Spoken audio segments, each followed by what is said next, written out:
एक छोटे से गांव में एक गरीब लेकिन मेहनती पिता अपनी इकलौती बेटी के साथ रहता था। उनकी कमाई का एकमात्र जरिया एक गधा था। पिता इस गधे पर सब्जियां लादकर शहर ले जाकर बेचते और गुजारा करते, जबकि बेटी घर के कामों में उनकी मदद करती। एक दिन पिता ने अपनी बेटी को अपने साथ शहर ले जाने का फैसला किया। पहले तो पिता गधे पर सवार हुए और बेटी पैदल चलने लगी।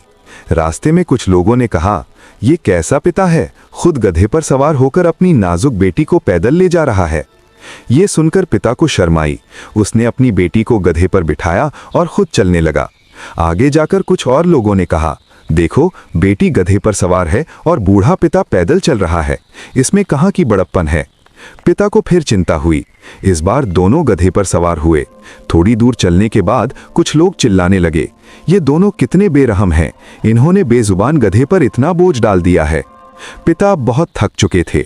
उसने गधे को आजाद कर दिया और अपनी बेटी के साथ चलने लगा। अब लोग हंसने लगे और कहने लगे, कितने बेवकूफ हैं, गधा उनके साथ है लेकिन दोनों चल रहे हैं। फिर पिता रुका, अपनी बेटी को देखा और मुस्कुराया और बोला, बेटी, इस दुनिया में सबको खुश करना नामुमकिन है। अगर हम दूसरों की बातों पर चलेंगे तो हम कभी खुश नहीं हो पाएंगे।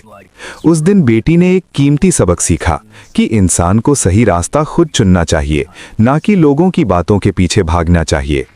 सबक: दुनिया चाहे कुछ भी कहे, तर्क और सच्चाई के हिसाब से फैसले लेना ही असली समझदारी है।